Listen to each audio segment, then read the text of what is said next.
So guys, इस video के अंदर हम लोग बात करने वाले हैं एपीए स्टाइल के बारे में या फिर कहें एपीए फॉर्मेट के बारे में, क्योंकि बहुत सारे पेपर या फिर कहूँ मैक्सिमम रिसर्च पेपर या कोई भी हमारे पर्सनल पेपर जब हम सबमिट करते हैं किसी ऑफिशियल तरीके से, तो हमें कोई ना कोई एक स्पेसिफिक या फिर कहीं स्टैंडर्डाइज फॉर्मेट को फॉलो करना पड़ता है। तो अभी हम इस वीडियो के अंदर बात करेंगे एपीए स्टाइल के बारे में।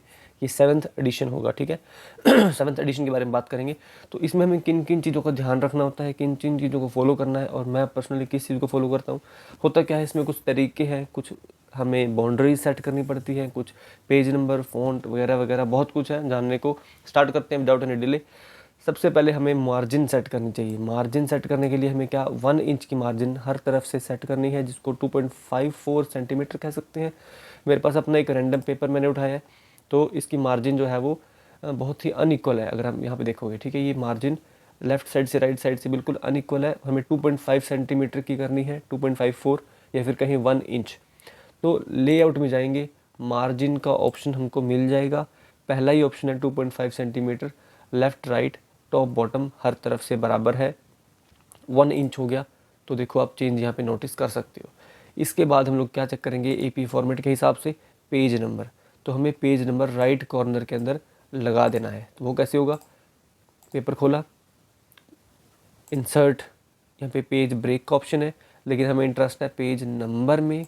Page number top of the page, हमें राइट साइड चाहिए। ये लेफ़्ट है, ये सेंटर है, ये राइट है। तो राइट पे क्लिक किया तो पेज हमारा आ गया। बीच में एक डबल क्लिक किया तो यहाँ पे फिक्स हो गया, ठीक है। नेक्स्ट बात करते हैं एपीए फॉर्मेट के हिसाब से, फ़ॉन्ट, नंबर और साइज़। 3 तरह के ऑप्शन आपके पास, 10 नंबर, 11 और 12। मैं ये यूज़ करता हूँ।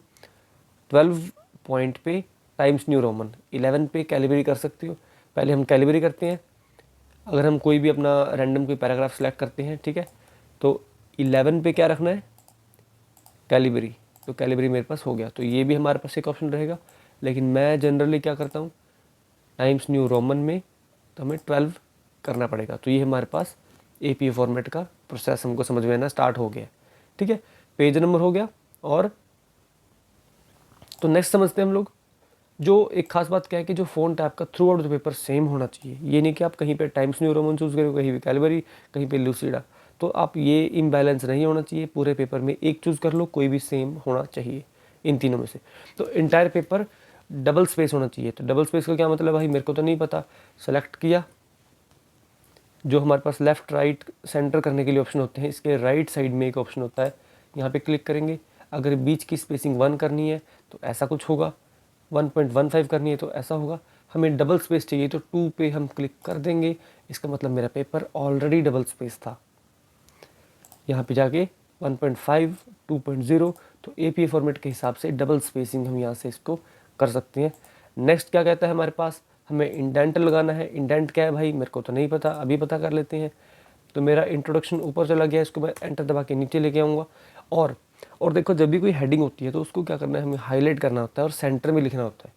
सेंटर में किया और बोल्ड कर दिया, दैट्स इट, इतना ही आसान है। उसके बाद क्या करना है, इंडेंट डालने के लिए अगर तो देखो पूरे के पूरे अगर पूरे के पूरे पैराग्राफ या फिर कम पूरे के पूरे पेपर के अंदर आपके पास एक ही पैराग्राफ है तो उसमें इंडेंट नहीं होगा। लेकिन अगर मल्टीपल पैराग्राफ्स हैं तो आपको उसमें इंडेंट डालना पड़ता है। तो फर्स्ट पैराग्राफ जहाँ पे स्टार्ट होता है, कीबोर्ड के अंदर देखो कैप्स लॉक के ऊपर जो ऑप्शन है और क्यू के लेफ्ट साइड में जो ऑप्शन है टैब का, उसको क्लिक कर दो, आपका इंडेंट आ गया है। तो ये भी एक तरीका है, ठीक है, बहुत इजीली और फास्ट। सिंपल क्या किया, सामने क्लिक किया, टैब क्लिक किया, जो कैप्स लॉक हमारे पास कीबोर्ड के अंदर होता है उसके ऊपर जो ऑप्शन है टैब का, उसको क्लिक करो तो इंडेंट आ जाता है। नेक्स्ट क्या है हमारे पास option, can be adjust pressing the tab button, ठीक है, जो कि 0.5 इंच होता है हमारा। नेक्स्ट क्या है हमारे पास, हेडिंग। हेडिंग को हमने समझ लिया है। 3 तरीके हैं हमारे पास हेडिंग को मैनेज करने के लिए। तो पहला क्या रहेगा, देखो, if the paper requires abstract of 150 से 250 वर्ड्स हैं, should be written in a single paragraph with no indent, तो इंडेंट नहीं देना है। अगर हमें, हमारे पास 3 तरीके के लेवल्स होते हैं इसके अंदर, हमें जब हेडिंग की बात करते हैं, बहुत अच्छी बात है यहाँ पे समझते हैं। देखो देखो, लेवल 1 क्या है कि सेंटर अलाइन किया, फ़ॉन्ट को बोल्ड कर दिया, जो हमने ऑलरेडी इस पेपर में किया है, सेंटर में किया और बोल्ड कर दिया। सेकंड बात क्या बोलता है, लेवल 2, लेफ़्ट कर दो अगर एक हेडिंग और है, हेडिंग की कोई सब हेडिंग है, तो एक अगली हेडिंग मान लो उसको लेफ्ट साइड में लिखेंगे और उसको बोल्ड कर देंगे। माने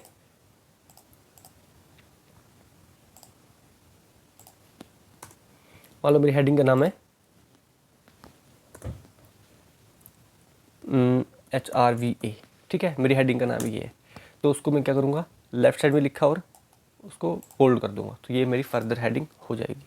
ठीक है, नेक्स्ट बात करते हैं लेवल 3 पे। अगर फर्दर कोई हेडिंग है तो हमें क्या करना है, उसको भी लेफ्ट साइड में लिखेंगे और बोल्ड कर देंगे और इटैलिक्स कर देंगे। ठीक है, जैसे हम करते हैं, तो इसका हेडिंग क्या रहेगा हमारे पास, मान लो HRVA पार्ट 1। ठीक है, मेरी सब हेडिंग है मान लो।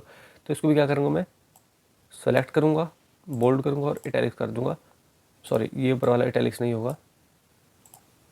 ठीक है, तो ये हमारे पास प्रोसेस रहेगा। वैसे इतना ज़्यादा होता नहीं है, जनरली हमारा इंट्रोडक्शन से ही काम चल जाता है और फर्दर एक ज़्यादा से ज़्यादा एक हेडिंग और होती है। तो नेक्स्ट इसके बाद समझते हैं, ये हमारे पास हेडिंग का प्रोसेस हो गया। उसके बाद हम लोग बात करते हैं टाइटल केसिंग की। तो सबसे पहले टाइटल केसिंग होता क्या है? टाइटल केसिंग होता है कि हम जो भी कोई टाइटल लिख रहे हैं, है ना, तो उसका पहला लेटर तो हम हमेशा करते ही हैं कैपिटल। जैसे रेफरेंसिंग हमारा एक टाइटल है ना, हमने R कैपिटल किया है। इंट्रोडक्शन टाइटल है, हमने I कैपिटल किया है। लेकिन जब हम आगे आगे टाइटल्स बनाते हैं, है ना, आगे आगे पेपर्स के अंदर डिफरेंट डिफरेंट टाइटल्स बनते हैं, तो हम उनके फर्स्ट लेटर को हमेशा कैपिटल करते हैं अगर उनके अंदर जो वर्ड्स हैं, मतलब लेटर्स हैं, वो 4 से ज़्यादा हों। जैसे कि एग्जांपल देती हूँ, हमारे पास ये टाइटल है, मान लो द लाइफ बिफोर फ्रीडम। तो हमारा द का तो टी पहले बड़ा होगा ही, राइट, क्योंकि हमारा टाइटल है। और जो लाइफ है, अब लाइफ के अंदर कितने लेटर्स हैं हमारे, 4, तो हम एल भी बड़ा करेंगे इसका, क्योंकि हमारा टाइटल है। अब बिफोर के अंदर 4 से ज़्यादा लेटर्स हैं, तो बिफोर का बी भी बड़ा करेंगे और फ्रीडम का एफ भी ऐसे बड़ा करेंगे, क्योंकि 4 से ज़्यादा लेटर्स हैं। तो APA स्टाइल के अंदर हमारा टाइटल ऐसे लिखा जाएगा जब हम लोग टाइटल केसिंग कर रहे हैं। ठीक है, तो और हमने जो हेडिंग्स की बात की थी, हमने क्या कहा था कि हमारे जो सारे टाइटल्स हैं वो बोल्ड होंगे, राइट। तो मैं आपको एक बारी और बता देती हूँ पेपर के अंदर। जैसे हमने इंट्रोडक्शन के अंदर सब टाइटल्स वगैरह बता ही दिए थे कि इंट्रोडक्शन का सेंट्रल लाइन बोल्ड होता है। जैसे ये हमारा दूसरा टाइटल आ गया, तो हम इसको क्या करेंगे, बोल्ड कर दिया और फिर सेंट्रल लाइन कर दिया और इंडेंट यहाँ पे हुआ ही हुआ है, राइट। ऐसे हमारा थर्ड टाइटल आ गया, बोल्ड और सेंटर अलाइंड। और जैसे ये हमारा टाइटल है ना, मैंने अभी टाइटल केसिंग क्या बताया था, पहला लेटर हमारा कैपिटल है करंट का, एग्जिस्टेंस में 4 से ज़्यादा वर्ड्स हैं तो ए बड़ा है। ऑफ देखो, ऑफ में 2 ही वर्ड्स हैं, ऑफ का ओ छोटा है। डॉक्ट्राइन बड़ा है तो डी, ऑफ फिर से और डी ऐसे। और यहाँ पे हम क्या कर देंगे, टैप दबा के इंडेंट कर देंगे। ऐसे ही हमारा कंक्लूजन हो जाएगा, बोल्ड और सेंटर। ठीक है, और यहाँ पे हम इंडेंट कर देंगे। अब आगे हम रेफरेंसेस पे। रेफरेंसेस हमेशा हमारा नेक्स्ट पेज पे होना चाहिए। अगर आपका रेफरेंसेस, कई बार ऐसा होता है कि जब हम फाइल अपलोड करते हैं तो रेफरेंसेस हमारा उसी पेज पे शो जाता है, तो बेटर क्या होता है कि हम लोग पेज ब्रेक करें यहाँ पे, तो हमारा ऑटोमेटिकली वो नेक्स्ट पेज पे चला जाता है। और जब हम अपलोड भी करते हैं ना, कभी भी हमारा पिछले पेज पे नहीं जाता। और ये थोड़ा हमारा नीचे चला गया, तो हम इसको सेंटर अलाइन कर देंगे, फिर से बोल्ड और सेंटर अलाइंड। ठीक है, तो ये हमारा रेफरेंसेस हो गया। पेज ब्रेक हम लोग कर ही दिया था, राइट। यहाँ पे एक बार दोबारा कर देते हैं, आई थिंक मैंने, क्योंकि बैक स्पेस दबा दिया था। देखो, पेज ब्रेक करने से मेरा पूरा पेज चेंज हो गया, राइट। तो अगर हमें पेज ब्रेक करना होता है तो फिर हम लोग मतलब अगले पेज पे लेके जाना होता है, तो बेटर होता है कि हम लोग पेज ब्रेक करें। मैंने Ctrl+Z दबा दिया तो दोबारा वहीं पे आ गया। तो आगे हम बात करते हैं रेफरेंसेस की। आई थिंक जो सबसे इम्पॉर्टेंट पार्ट है यहाँ पे कनाडा में, बिकॉज़ रेफरेंसिंग ऐसा होता है कि अगर हम कहीं से भी कोई भी कंटेंट उठा रहे हैं, तो ये इम्पॉर्टेंट होता है कि हम उसको उसका क्रेडिट दें कि हमने जो कंटेंट का आइडिया लिया है या मटेरियल लिया है कि हमने आपसे लिया है, तो हम आपको उसका क्रेडिट दे रहे हैं, हम कॉपी कर रहे हैं आपसे। लेकिन कॉपी भी नहीं करना हमेशा, कभी भी पैराफ्रेज करके लिखना होता है, कॉपी कभी भी नहीं करना होता। तो लेकिन अगर पैराफ्रेज भी किया है तो भी हमें उसका क्रेडिट देना ही होता है। तो उसको हम क्या बोलते हैं, referencing and in text citations. तो पहले मैं आपको रेफरेंसिंग बताऊंगी। रेफरेंसिंग हमेशा आपने देखा होगा बुक्स के अंदर दी होती है चैप्टर के एंड पे, तो हमेशा हम अपने पेपर के एंड पे ही देते हैं। तो हमने न्यू पेज से स्टार्ट करनी है, मैंने बता ही दिया, पेज ब्रेक करके, या फिर अपना स्पेस दे के लेके जा सकते हो आप अपना अगले पेज पे। फिर रेफरेंसेस जो एज अ टाइटल है वो बोल्ड होना चाहिए और सेंट्रली अलाइंड होना चाहिए। ये भी हमने करके दिखा दिया था आपको कि बोल्ड है हमारा और सेंट्रली अलाइंड है। ठीक है, आगे क्या है, जो फर्स्ट लाइन है text of the reference should be indented. इसको हम हैंगिंग इंडेंट्स भी बोल देते हैं कि जो हमारी फर्स्ट लाइन है रेफरेंस की, मान लो ये हमारी फर्स्ट लाइन है, इसको हम क्या करेंगे, हमेशा इंडेंट होना चाहिए।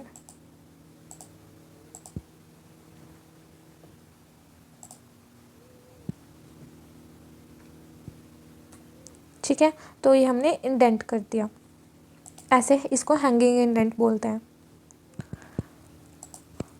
आगे क्या है, arrange the references in the alphabetical orders. हमेशा आपका जो रेफरेंस है वो अल्फ़ाबेटिकल ऑर्डर्स में होना चाहिए। अल्फ़ाबेटिकल ऑर्डर्स कैसे, जो ऑथर के लास्ट नेम से। मान लो हमारे पास दो नाम है ऑथर के, मान लो कोई रमेश कुमार है, एक मान लो सुनील कुमार है, एक मान लो रामचंद्र है। आर तो सेम हो गया ना, कोई और ले लेते हैं, मान लो जयदीप है।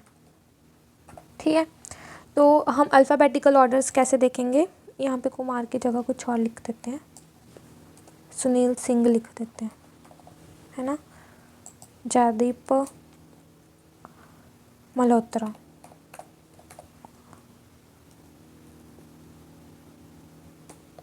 हम अब रेफरेंसिंग कैसे करेंगे, कुमार कोमा आर डॉट, ये इसका नाम लिखेंगे हम ऐसे। ठीक है, ऐसी इसका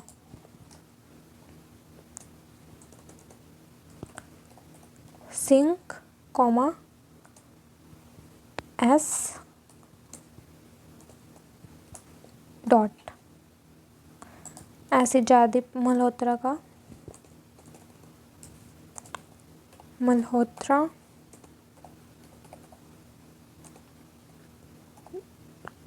कोमा कैपिटल जे डॉट। अब हम इसको अल्फ़ाबेटिकल ऑर्डर्स में अरेंज करेंगे, जैसे ABCD करके, है ना, ABCD करके K सबसे पहले आता है, फिर हमारा M आता है, फिर S आता है। तो हम ये वाला नाम जो है कंट्रोल X कंट्रोल V, ये पहले लिखेंगे। इसकी जो भी रेफरेंसिंग आएगी इस नाम से तो हम उसको पहले लिखेंगे। तो ऐसे अल्फ़ाबेटिकल ऑर्डर सेट होना चाहिए। जबकि हम ऐसे देखें तो हमारा, अगर हम फ्रंट नाम से मतलब फर्स्ट नेम से देखें तो हमारा जे सबसे पहले आता है, तो ऐसे ये पहले आ जाएगा। पर ऐसे रेफरेंसिंग नहीं करनी, हमेशा उसके लास्ट नेम को देख के करनी है। जैसे कि यहाँ लिखा हुआ है, arrange references in alphabetical order by authors last name. I hope आप समझ गए होंगे। Include all the authors, but if more than 20 authors write in this form and then final author name। अब ऐसा तो होता नहीं है ना, कई बार रिसर्च पेपर ऐसे होते हैं कि 20-20, 30-30 ऑथर्स होते हैं।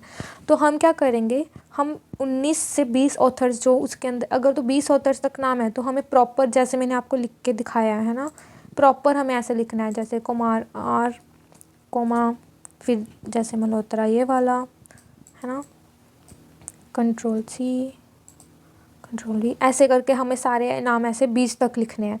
लेकिन अगर हमारा 21वां नाम आ गया, है ना, 21th ऑथर का नेम आ गया, तो हम क्या करेंगे, मान लो यहाँ पे हमने ऐसे ऐसे करके 21 ऑथर्स के नेम लिख दिए, तो हम ब्रैकेट में ऐसे करके डॉट स्पेस डॉट से डॉट एंड ब्रैकेट बंद, और फिर हम यहाँ पे लास्ट ऑथर का नाम लिख देंगे।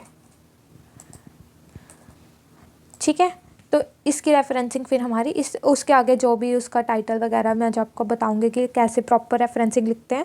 अभी तो मैंने सिर्फ आपको फर्स्ट पार्ट बताया है कि ऑथर का नाम कैसे लिखना है। तो आगे हम बात कर रहे थे ना रेफरेंसेस के बारे में, तो मैं आपको रेफरेंसेस का जनरल फॉर्मेट बता रही हूँ कि ऑलमोस्ट सारी रेफरेंसेस इस फॉर्मेट से लिखी जाती हैं, ठीक है। हाँ, हर कुछ कुछ चीज़ों का जैसे यूट्यूब का या फिर हम लगा लें वेबसाइट का, इन चीज़ों का फॉर्मेट थोड़ा सा अलग होता है जो मैं आपको फर्दर बताऊंगी। लेकिन अभी मैं आपको सिर्फ जनरल फॉर्मेट बता रही हूँ जो ऑलमोस्ट हर रेफरेंस में लगता है। तो हम सबसे पहले ऑथर का नाम लिखते हैं। ऑथर का नाम पहले लास्ट नेम, फिर कोमा, फिर उसका फर्स्ट नेम, ओके। फिर हम डॉट लगाएंगे। सी, यहाँ पे पंचुएशंस सारी बहुत इंपॉर्टेंट है। आपका एक सिंगल डॉट या सिंगल कोमा मिस नहीं होना चाहिए, वरना आपकी रेफरेंसिंग गलत काउंट होगी। तो हर डॉट, हर कोमा, ब्रैकेट, हर चीज़ का ध्यान रखना है। तो जैसे मैं आपको बता रही हूँ, ऑथर का last name, comma, first name, dot. मान लो रमेश कुमार है तो Kumar, comma, R, dot. Dot के बाद क्या है, फिर ब्रैकेट लगाएंगे।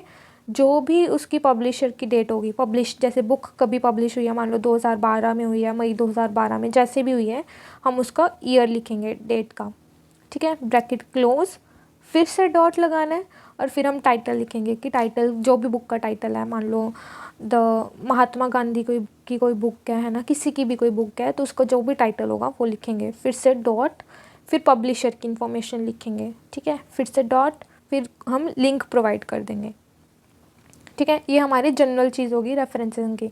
मैं आपको एक आधी रेफरेंसिंग जो पेपर में आपको दिखा रही थी उसकी दिखाऊंगी जो मैंने की हुई है, ठीक है। तो पहले मैं आपको वही दिखा देती हूँ। जैसे ये मैंने रेफरेंसिंग की हुई है, ठीक है, जिस जॉब की मैंने बताई थी। यहाँ पे मान लो मेरे ऑथर का नाम था मोंचालिन डॉट एल, ये उसका लास्ट नेम था, कोमा, एल, डॉट।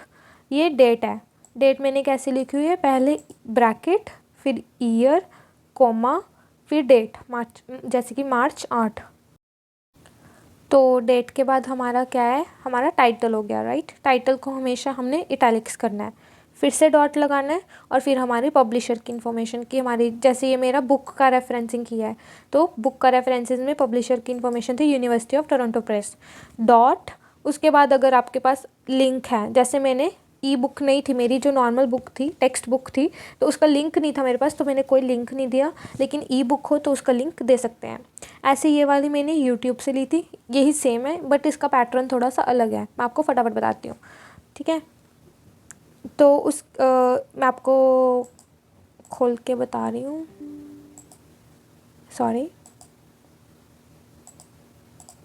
हाँ, तो अगर हम YouTube की रेफरेंसिंग कर रहे होते हैं, तो जैसे कि ये मैंने बताया हुआ है, सबसे पहले हमें उसका टाइटल लिखना होता है, फिर हमें डेट लिखनी होती है, फिर हमारी वीडियो की किस चीज़ की है वो बताना होता है, ब्रैकेट में हमें ऐसे डाल के वीडियो डालना होता है, फिर डॉट, फिर यूट्यूब, फिर उसका लिंक, जो भी हमारा लिंक है, ओके। ये हमारी यूट्यूब की रेफरेंसिंग हो गई है। अब मैं आपको बता रही हूँ कि हमें आगे इन टेक्स्ट कैसे साइट करना होता है। इंटेक्स साइटेशंस करने से पहले मैं आपको बता दूं कि होती क्या है। इंटेक्स साइटेशंस क्या होती हैं, जैसे हमने कोई भी पेपर लिखा है, राइट। जैसे ये हमारा पेपर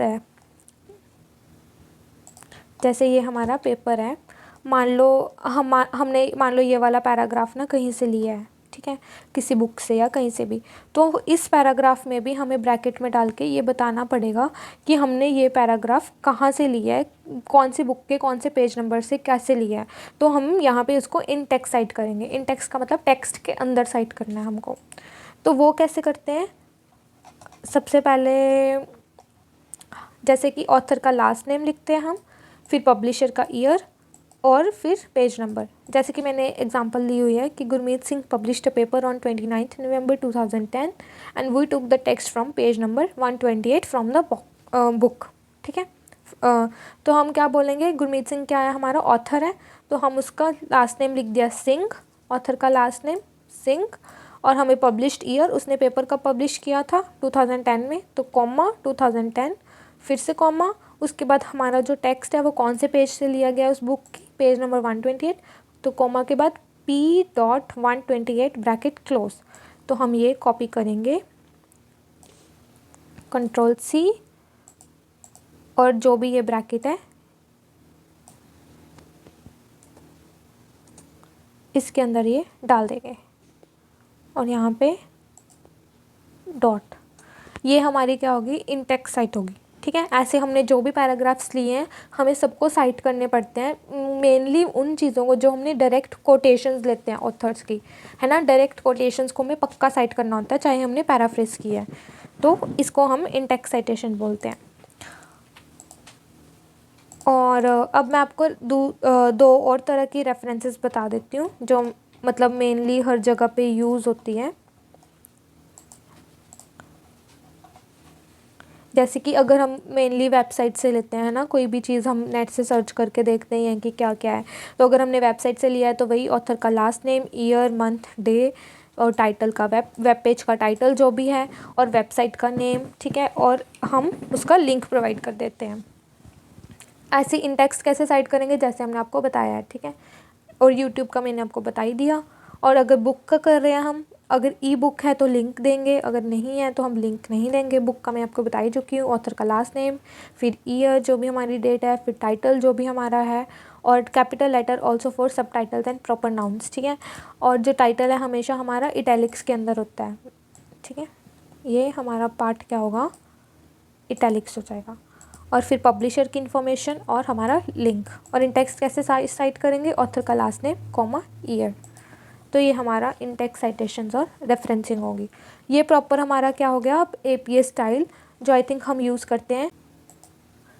तो वीडियो ख़त्म करने से पहले मैं आपको एक और चीज़ बताना चाहती हूँ जो मुझे काफ़ी आसान लगता है रेफरेंसिंग करने के लिए। देखो, हम ये लिंक है मान लो, है ना, हमें कहाँ से पता चलेगा कि इसका टाइटल क्या है, ईयर कौन से में पब्लिश हुई है। तो फिर इसका जो मैंने आसान तरीका ढूंढा है वो क्या है, मैं इस लिंक को क्या करूँगी, गूगल डॉक्स पे जाऊँगी। आपको पता है ना गूगल डॉक्स क्या होता है, जहाँ पे हम अपनी जीमेल वगैरह खोलते हैं, वहाँ हमारे अकाउंट पे जाके आपको डॉक्स का ऑप्शन मिलेगा, डॉक्स, स्लाइड्स, कुछ भी। तो मैं ये लिंक कॉपी करूँगी, Ctrl+C, और ये मैंने गूगल डॉक्स खोला हुआ है, ऐसा कुछ दिखेगा। ठीक है, तो मैं क्या करूँगी, गूगल डॉक्स में टूल्स के अंदर जाऊँगी, वहाँ पे साइटेशंस के अंदर देखो, यहाँ पे APA 7th MLA 8th edition है, APA 7th एडिशन है, या फिर ये है। ठीक है, हमें क्या करते हैं, APA करते हैं, राइट। APA पे जाएंगे, ऐड साइटेशन सोर्स, मेरा ये क्या है, वेबसाइट है। ठीक है, और मैं यहाँ पे अपना लिंक क्या कर दूँगी, पेस्ट कर दूँगी, और मैं करूँगी इसको सर्च। अब क्या आ गया मेरे पास, टाइटल आ गया कि ये इसका टाइटल क्या है, इसका लिंक, पब्लिशर की ईयर क्या है, एक्सेस क्या है। हमारे पास ऑथर का नाम नहीं आ रहा तो फिर हम इसको नहीं लिखेंगे। तो अब इसको हमने साइट कैसे किया हुआ है, तो हमने यहाँ पे उसका वीडियो का नाम जो भी था वो लिखा, उसकी डेट, और यहाँ पे क्या लिखा हमने, टाइटल, जो हमारा वेबसाइट का टाइटल है। मैंने आपको दिखाई दिया वेबसाइट का क्या है, doctrine of discovery stolen land, यहाँ से कॉपी किया, और ये हमारा ये हो गया। और उसके बाद video.youtube और हमारा लिंक आ गया, इसको हमने ऐसे कर दिया। ठीक है, तो यही I think, thanks for watching this video. I hope आपको कुछ यहाँ से बहुत कुछ समझ आया होगा, बहुत कुछ सीखा होगा। तो अगर आपको समझ आया है, आपने सीखा है, तो इस चैनल को लाइक, सब्सक्राइब और शेयर करें। Thank you so much.